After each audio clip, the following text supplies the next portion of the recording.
everybody, and welcome to Taking Control, the ADHD podcast on rashpixel.fm. I'm Pete Wright, and that over there is Nikki Kinzer. Hello, everyone. Hello, Pete Wright. Are you so ready for this? I'm so a little ready? I'm a little scared. Why? Just because, it can get really confusing. To do task management systems can get confusing, and you've done a lot of research, so I'm excited. I'm a basket case. You're a basket case, yeah. Oh, yeah. Exactly. Too many tasks in too many places, and the notifications are coming hard and fast. Oh, Nikki Kinzer. no. I'm a hot mess. But I'm excited. This is a good topic and good show. We are talking about to-do systems today. I'm very excited about it because this puts an end to a long march to the sea for me and investing so many tasks in so many apps. I know we do have some great questions and comments from folks, and so I'm excited to walk through some of these apps that we've talked about over the last several months and talk about just sort of how we're using them and how we should use them and what we've learned. Before we do that, head over to TakeControlADHD.com, get to know us a little bit better. You can listen to the show right on the website or subscribe to our mailing list right there on the front page and get an email every time a new episode goes live. You can connect with us on Twitter or Facebook. And, if you haven't yet, we sure appreciate you considering jumping into the Patreon support community, patreon.com/the ADHD podcast. For a couple of bucks a month, you get access to our Facebook private group where you see you see a live stream of our podcast every Friday, and it goes live early for you, and all sorts of other little things we're working hard to improve and grow the show. So thank you for participating there. We sure appreciate those of you who love the show and have been impacted by the show enough over the last 6 years to support us that way. Thank you so much. Okay, Nikki, to-do systems. Yes. We are in a weird place, you and me. We are. Because you were using Todoist and I was using Things, and now we've switched. Seriously? You switched to Todoist? I told you, it's so weird. Well, I don't know. This is where my non-commitment commitment comes in. I have all of my tasks are over on all of these systems now, and so I feel like we need to hash it out. What is it about each of these that we love, and how are we using them? I want to know how you're using them and why you've made the change, and I want to share with you why I've made the change. I remember this email. I didn't know you actually switched it. I thought you were just looking into it. Oh, I've put all of my tasks in all of the apps, right? And I mean literally all of the apps. Microsoft To-Do, Reminders, Things, OmniFocus, Todoist, Wunderlist, and I'm dizzy. I'm sure you are. So I can do all my work in any one of those apps, and they'll all scream at me when I don't. Right. So that's kind of where we are. But we were in this place where I was very excited about trying a collaborative list in Todoist. And late one night, you had sent me some things that you needed me to do. And so I put the tasks in Todoist and I said, hey, look at me. I'm trying out Todoist for this upcoming show. And here's a request to share this particular little project with you. And you wrote me back immediately saying, hey, that's so funny. I'm testing out Things for a client, and I think I'm going to recommend it. And I really like it. I might stay here. And my mind was blown. My mind was blown. That's exactly what happened. Yeah. And so now here we are. Go ahead. I'm a very simple gal. And so what I'm looking for and what you're looking for are two very, very different things. So I just want to make sure people understand that I am very, very simple. But what you told me when I told you I was on Things is that you loved Todoist because it was so simple. It is, but there was one thing, and I don't know when you want me to talk about it, but there was one thing about Things that that Todoist does not do.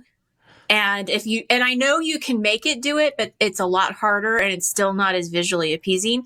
So there is one thing that was like, done deal. I'm moving over. I love that. I'm proud of you for embracing such change. Usually I feel like I drag you along. Well, I'm not embracing update change very well. No, that's a whole different show. Yeah.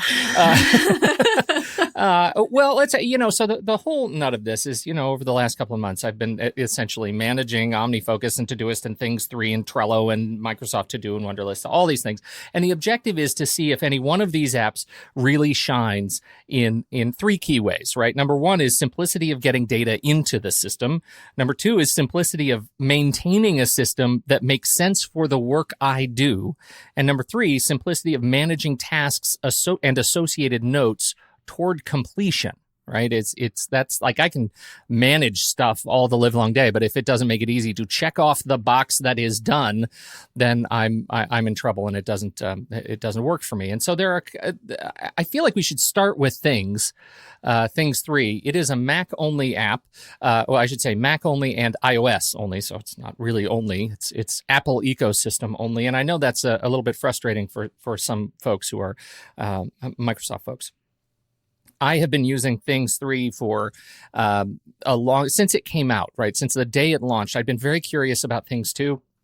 I'd used Things 2 when it launched years ago, and it hadn't been updated for the longest time, and it was very frustrating. I felt like the development team had just forgotten about it, and then suddenly Things 3 came out, and it's gorgeous. It is really a beautiful app, and that's important, right? I mean, it's important. I think so. The design.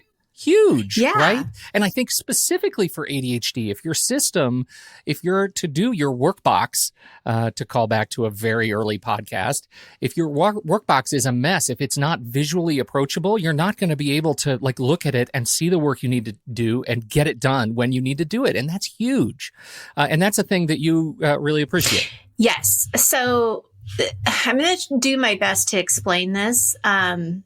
So people can understand it. So I have nothing. I mean, I still like Todoist. I think that, as I said, probably 2 weeks ago, Todoist works for me. I don't have any issues with it. So it was really surprising for me to make that switch because I wasn't looking for it. I wasn't looking for it at all. But the thing that's very similar about Todoist and Things is the basic setup. Like if I'm looking at both of them right now, kind of compared to each other, and they both have an inbox. They both have today's, what's going on today. Todoist has the next 7 days and Things has, upcoming. So there's a lot of very similar things. Todoist has projects, and then under the project is where you have all of, your checklist of things to do under that project. This is what sold me on Things, is that they take it a step further. So you have these areas, right, that you can put in. So as you're seeing on your screen right now, you have Rash Pixel as an area. And then underneath Rash Pixel is all of the different projects that have to do with that category. Well, then if you go under, we'll use yours. So let's say now we're in this, I clicked on this ADHD to-do system walkthroughs. And so this is the area is rashpixel.fm. The project is ADHD, whatever the number of this episode is, to-do system walkthroughs.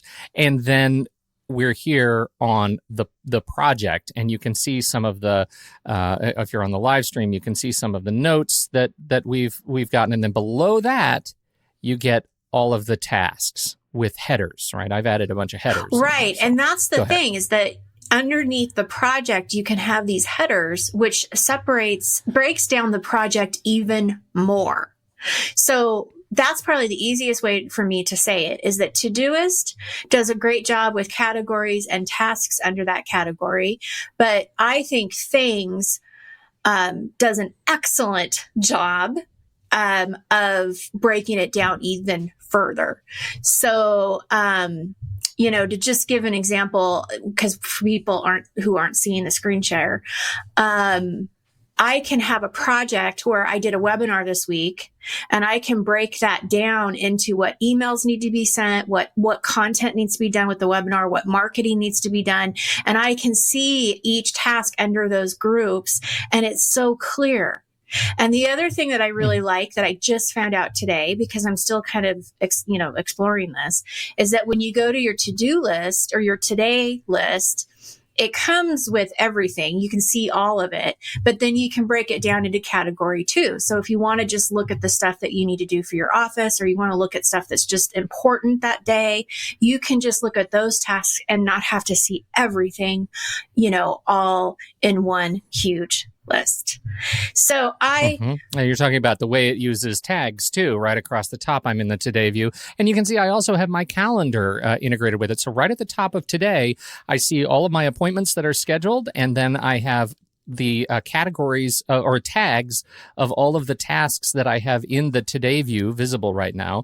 It shows me a header here that says 10 new to-dos have been added to your Today list. That means like if you end the day yesterday, the Today list was clear. And this morning it's telling me, hey, 10 new things have just added to your list. And there are little gold dots next to each task, like daily review and laundry and take out the trash. And I can click OK and make those go, the little highlights go away. And then I have it broken up by area. So I can see what's in personal, what's in Rash Pixel FM, what's that smell, what's in regular Rash Pixel business client stuff. So, the look of it is very simple. There's one other element that you haven't mentioned, which I do want to call out, which is the next layer of sort of depth. When you have a project, let's go into, let's say we go into What's That Smell? Podcast I'm starting, and we'll start a new task, and then we'll go into the checklist. Great for things like grocery lists and little things that I need to do every week. You can see that there is a task list now associated with a task, a checklist associated within a task. So it's another layer of depth that goes into each task, beyond area, then project, then task, then checklist. So those are the 4 levels you get, and you can't really go any deeper than that, right? I mean, that's it. So you can't nest projects inside of other projects. That's something you can't do. So when it comes to breaking down your tasks, you really have a project, the tasks that go into it, and if there is a smaller level of detail you need to use, then you can use the checklist within the task, and that's it. Mm-hmm. That's where it stops. And that's why I moved. I mean, was that so? Yeah. It is very simple. It is very, very, very simple and beautiful. It is easily the most beautiful and approachable of all of these the things that I looked at. The design, it looks great across all devices. You don't have this first/second class citizen app. It looks beautiful on the computer. It looks beautiful on there's no web access to it. It is the Prime Citizen is the computer, and it syncs your database across your devices through the Things Cloud account. Everybody has to buy it. If you have a family and you're an iCloud member, you can or you have iCloud family sharing enabled. They do have this app available for sharing so that you don't have to repurchase every version of it. But that is something that's definitely been a frustration for some folks. It is a quality app, this Things 3, and so I would argue, in my experience, it's worth the expense, but it's not cheap. And so that's definitely an issue. And there's no freemium option either. You got to buy it or don't.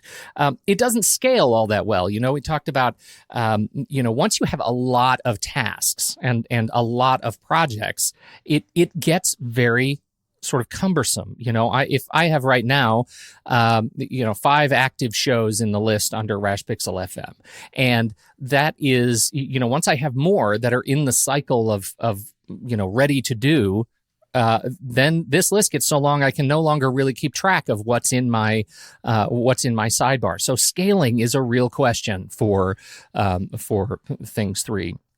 I find, I end up having to use the due date or the when and deadline. So you can set this. So here's What's That Smell. If I say, I don't want to do this project until tomorrow, then it suddenly disappears from the sidebar. It won't show up until it's in the window of available. And that's that's kind of a nice thing to think about. So when you go into the area, you see all of your projects that are available, and then you scroll down and see what's upcoming.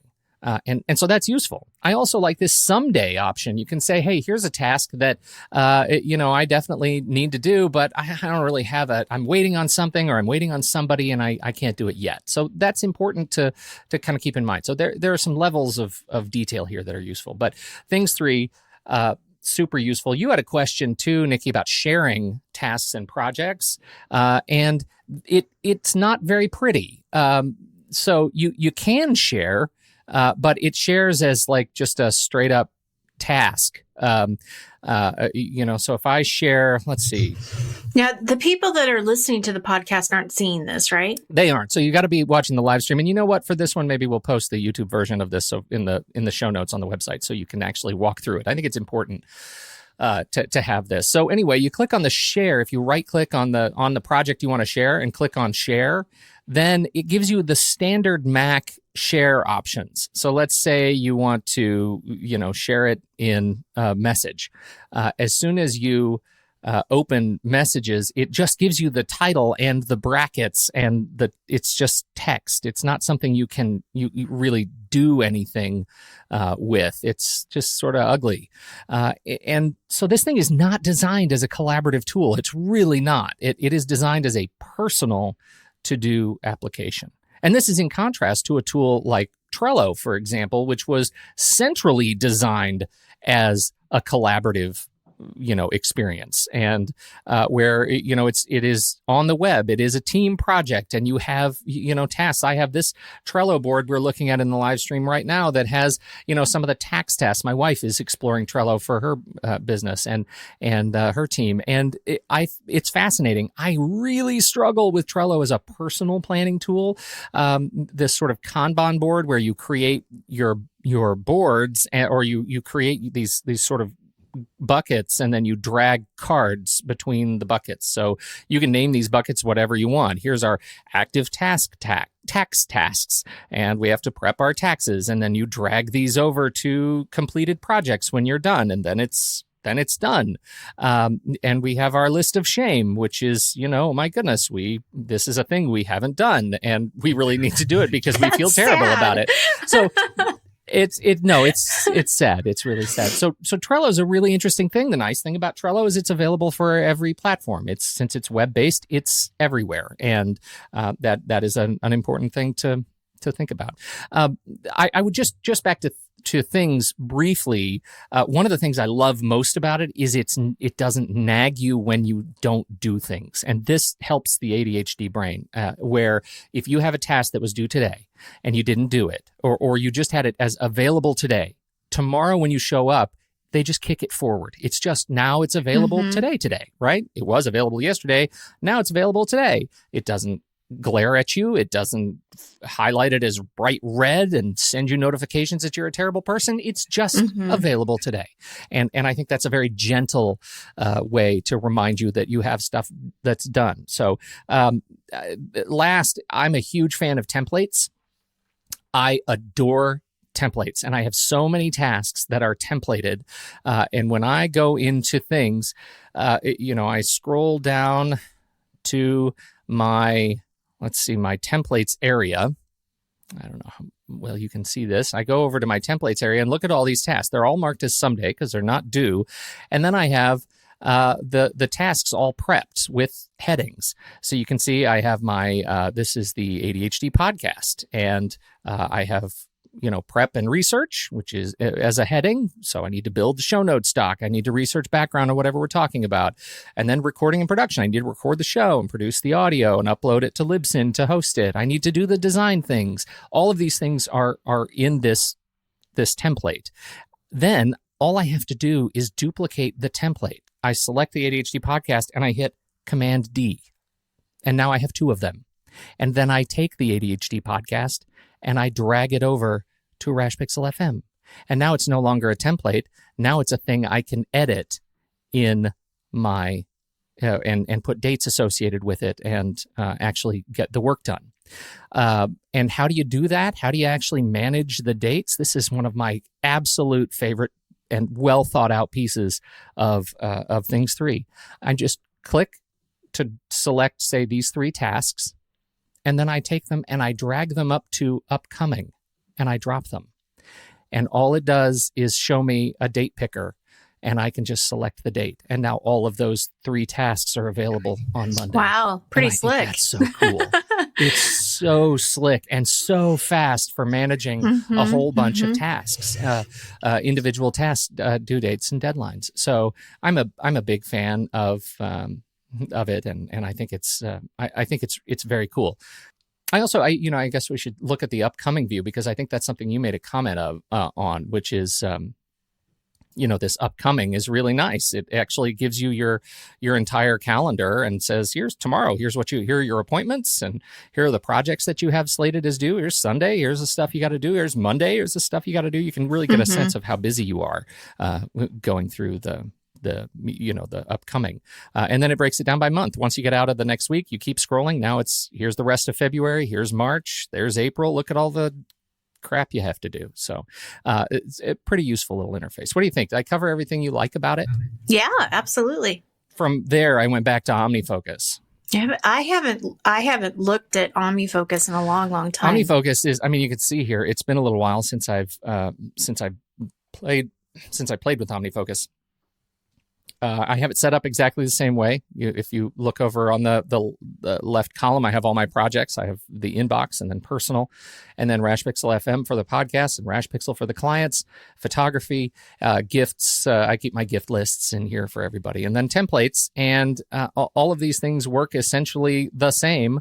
It's just, I look at it, and I don't know if it's that, I've gotten old maybe. And when I started wearing glasses, and then I take glasses off, that's what it feels like using things and then going back to OmniFocus. There are a dizzying array of options, and those options are not hidden well enough when it comes time to actually, do the work and schedule your work. I am way too easily overwhelmed by what comes next and how to clearly see what is available. It requires a great amount of work.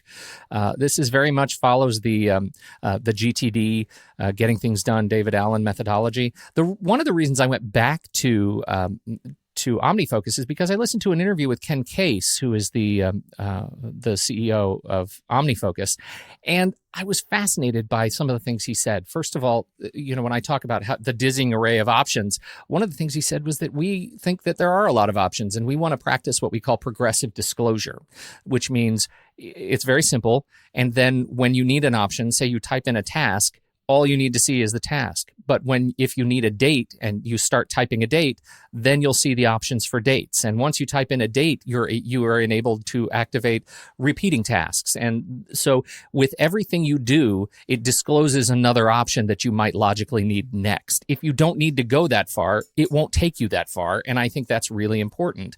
As we'll see in a minute, OmniFocus, talking about progressive disclosure in the next version coming this year, is a little bit of a day late, dollar short when you look at what things and Todoist in particular are doing. So that's OmniFocus. I don't feel like I need to spend a lot of time on OmniFocus. It's kind of a mess, and I'm confident in my decision not to be using it. I trust you, Pete. Because you have to make decisions. And so if you can eliminate one, then eliminate it. That's the best thing you can do. So let's then talk about Todoist. The nice thing about Todoist is it's everywhere, right? There are no questions. Todoist is on every platform, Windows, Mac, web. So it's on Linux. It's everywhere. It's on Windows Phone and Android and iPhone. It's everywhere.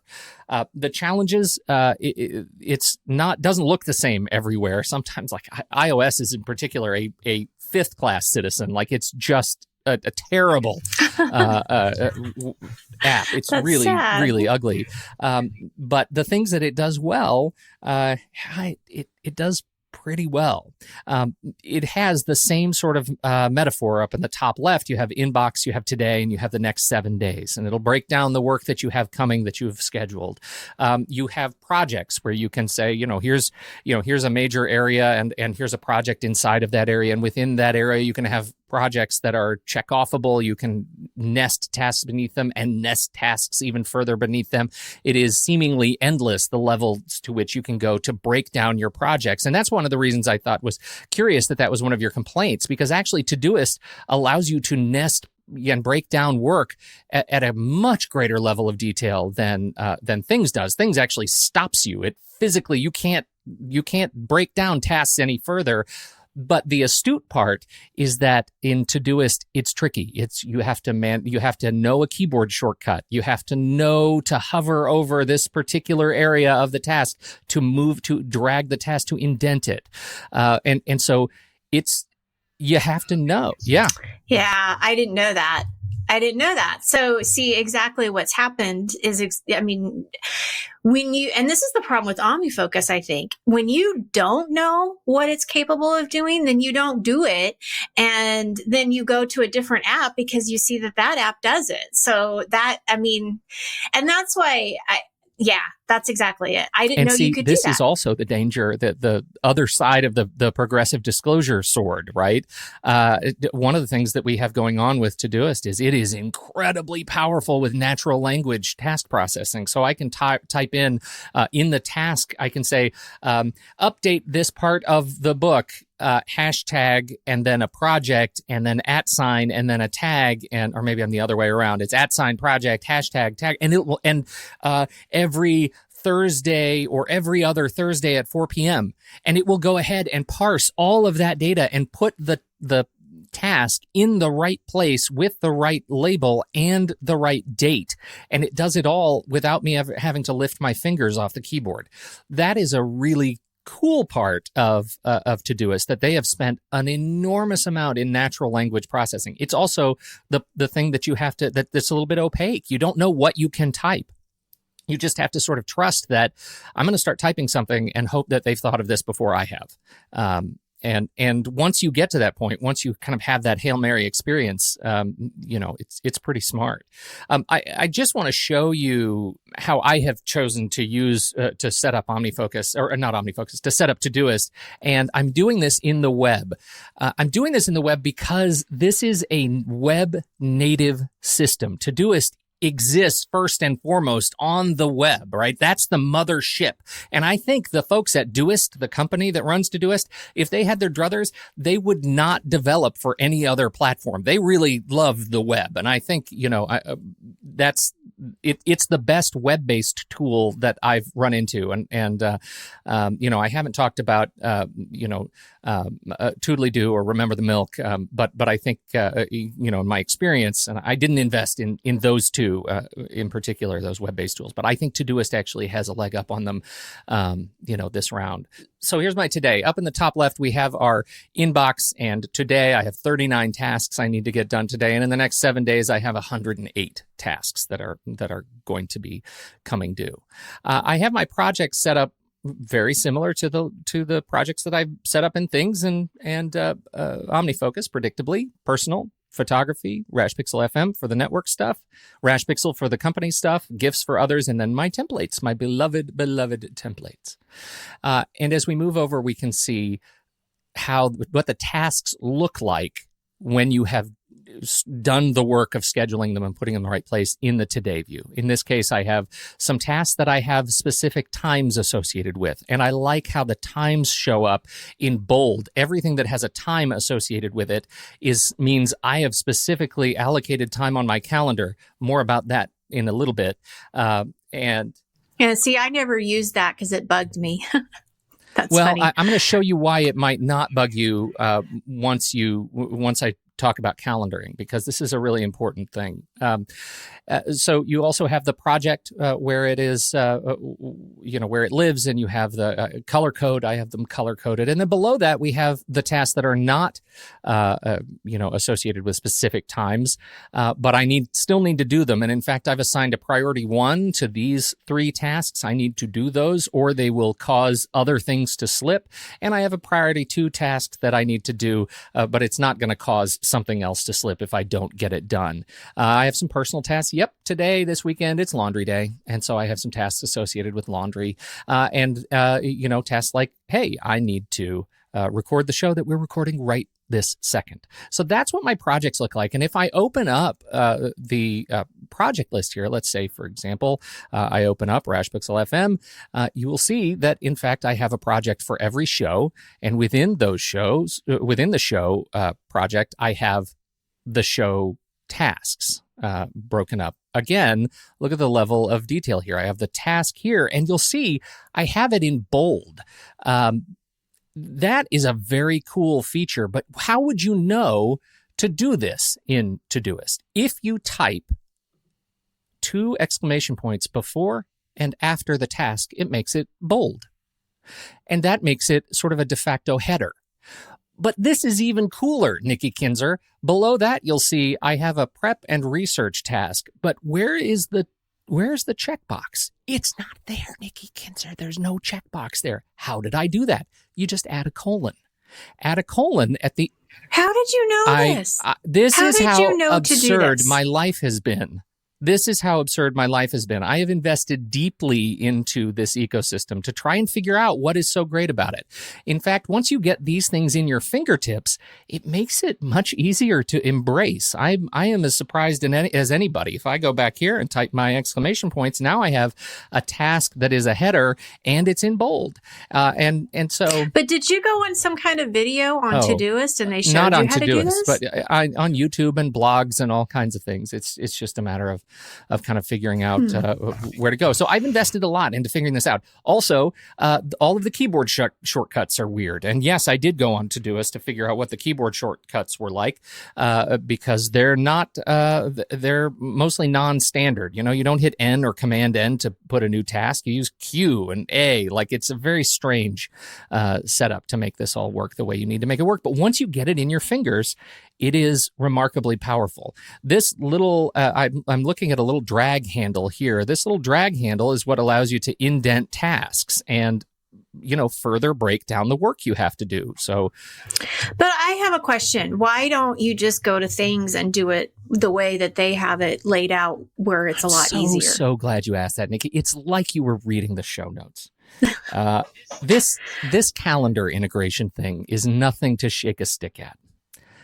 You know me, I love me some calendar integration. And what my daily planning looks like is I take my calendar and I go in and I say, okay, I'm going to drag tasks from Todoist and I'm going to put it into my calendar. And in fact, you can't really do that from the web because it doesn't interact that way, but you can do it from the Todoist app on the Mac or the PC. But this is genius. This is sheer mad genius. So you go over here and you click on settings. And you go into settings, and it takes you to this fancy window. And over on the left side of this fancy window, there's a thing called, integrations. You go into integrations.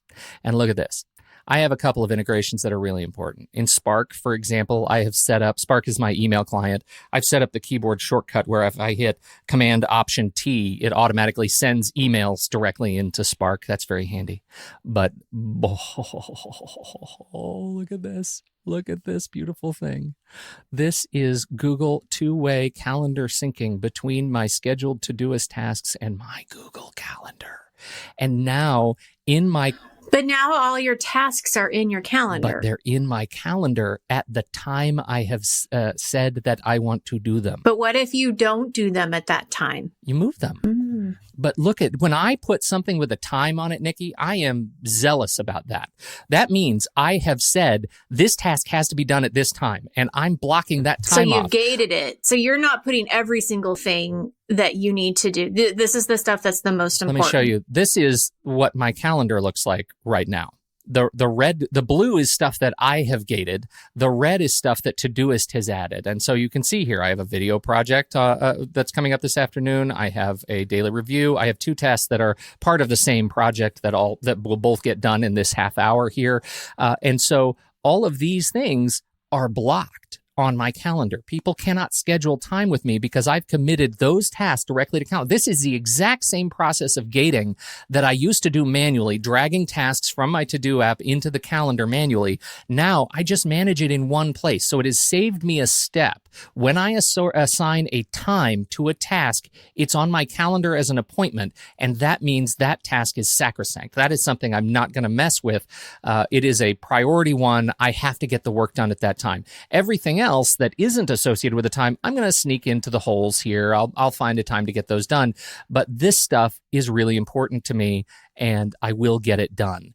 And in some cases, there are a whole bunch of tasks associated with this What's That Smell podcast, the trailer and the intro and after. That's like 15 tasks that are sitting in Todoist right now. I only need one task in there in my calendar for an hour and a half. I'll get all that stuff done in that period. So this calendar integration is bananas. Like, it is the thing. And this isn't something that Things does. Not at all. No. You can't do it with Things. So I was doing with Things was dragging the task out of Things and putting it in onto my calendar and my calendar app, and it was fine. It was fine. Mm-hmm. But the fact that I can associate this and do this and save myself a step it's a big deal. And you're not overwhelmed when you look at your calendar and you see all this stuff that you have to do? I'm not, because of the color. I look at it and I see it, and I know what it really means for me. I already know what time it is because the notification's going to come up. I see it on my watch. This is the next thing I have to do.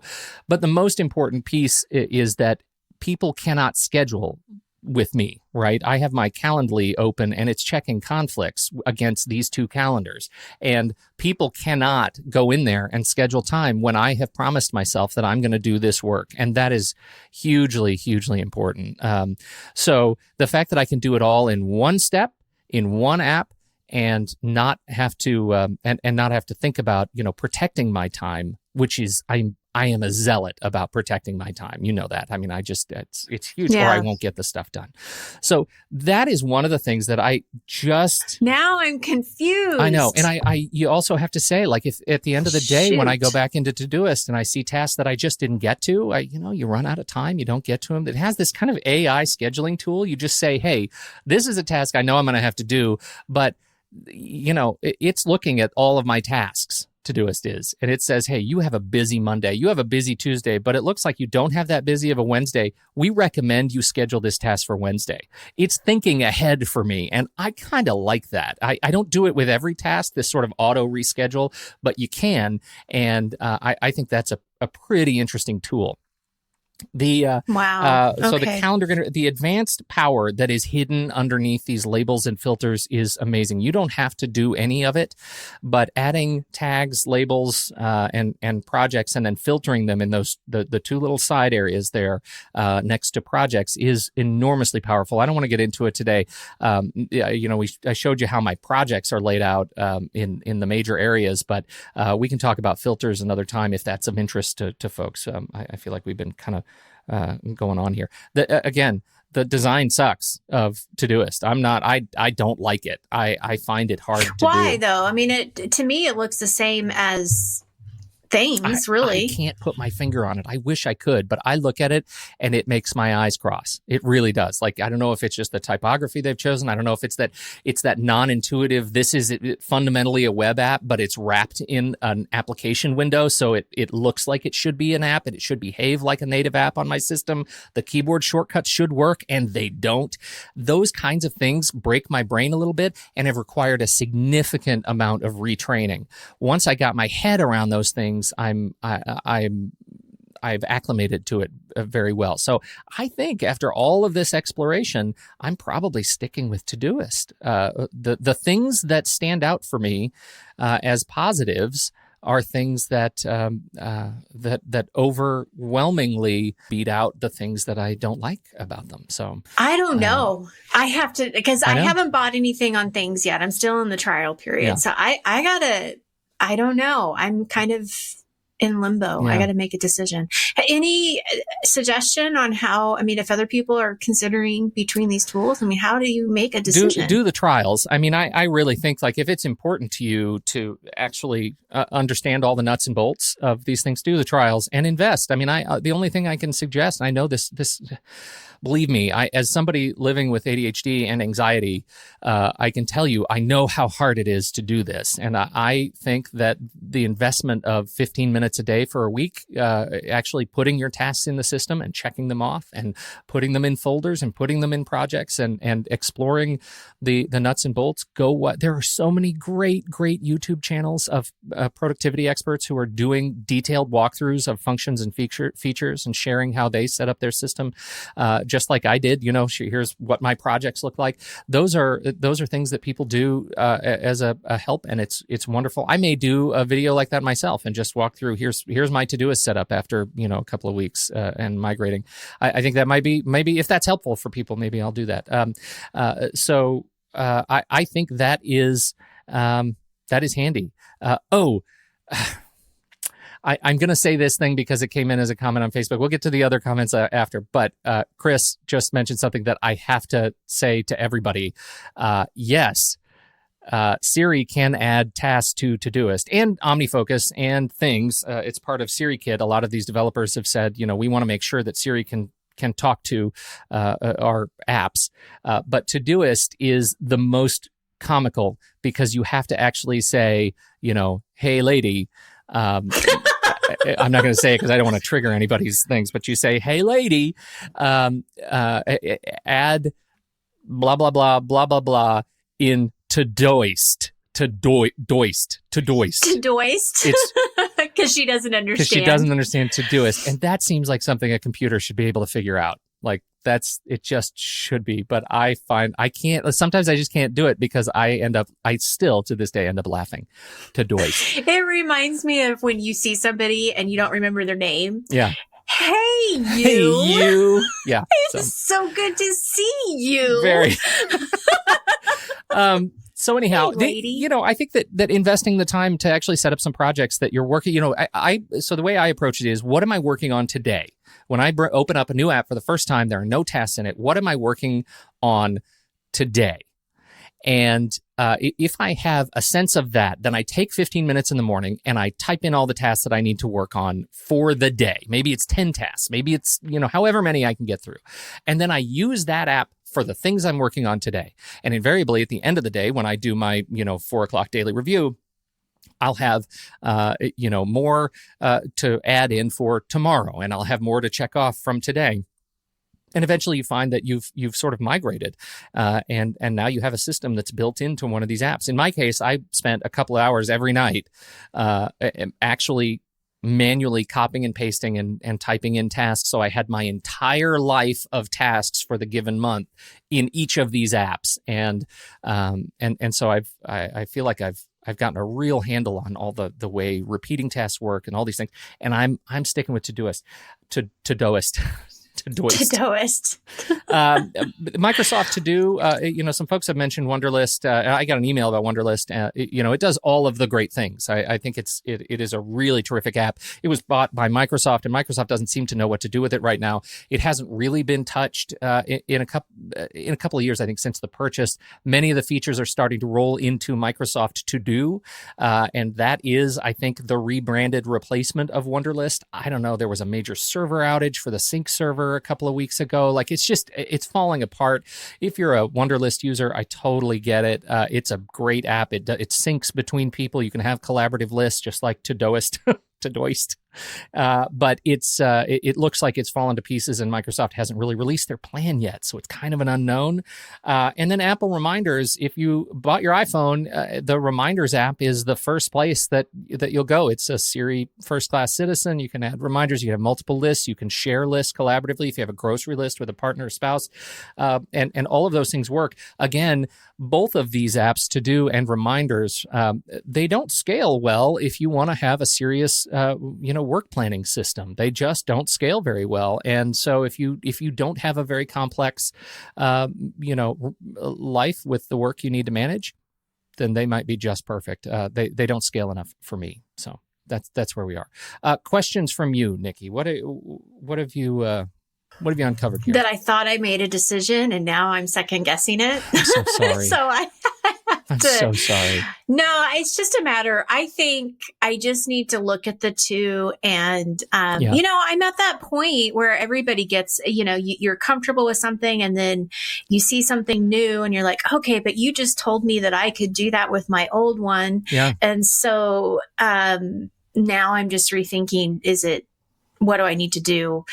And I'm kind of thinking of my workflow process too, right? You always kind of evaluate that. It's like, where am I most effective? And then what am I not? Because I have found that, there are pieces that go missing to certain projects. So how can I make sure that I'm capturing that, with these lists and all of that. So I just have to take some time to compare the two and figure out what I'm doing, Well, and I would tell you as a thing to do when you go back to those three elements that we talked about at the very beginning, right? The three things that I was searching for. How easy is it for you to get things into the system? How easy is it for you to maintain the system? And how easy is it for you to use the system to move toward completion?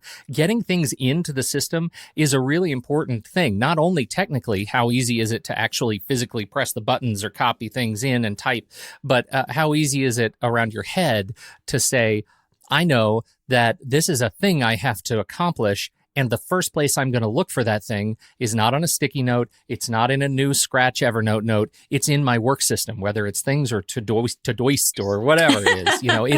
It needs to go there. And so mastering those shortcuts there are shortcuts that you can activate that says for all of these apps, where if you select text in an email and hit a shortcut, different for all these apps, but hit a shortcut, it'll open up a pop-up window with the text in the task, and then you hit return and save it, and now it's in your system.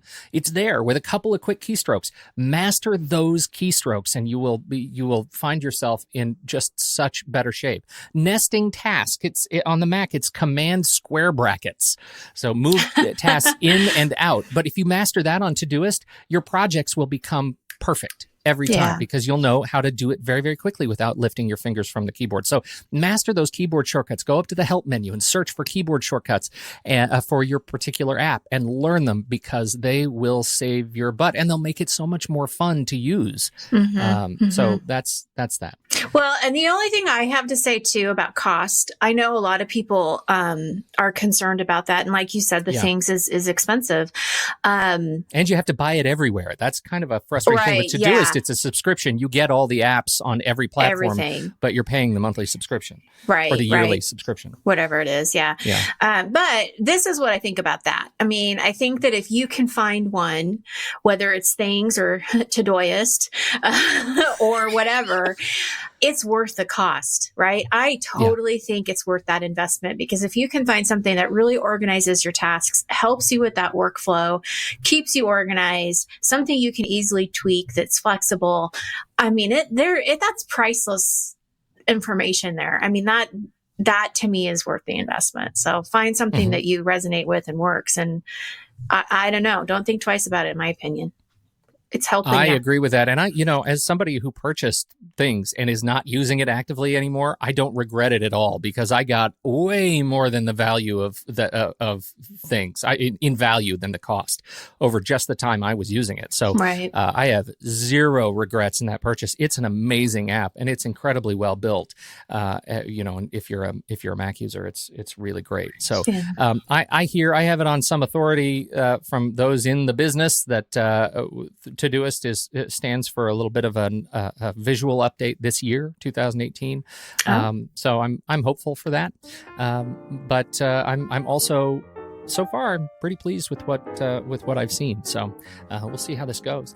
All right. Well, I think we're done with this little task list showdown. If you have any questions after all of the confusion in my head, we go back and forth. I am ready to start checking things off my list here, so I'm going to do that. But if you have any questions, please let us know. Find us on Facebook or Twitter, or send us an email, and we will. You can find that on the website, and we'll definitely give you a follow up in coming weeks. The next digital episode, in particular, and if you're interested in a little walkthrough of a more detailed walkthrough of my Todoist setup, I'm happy to do it. Just let me know. Let me know. Give me a thumbs up if you think that would be a useful thing to you.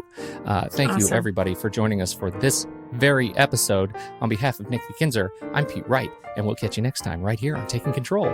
the ADHD podcast.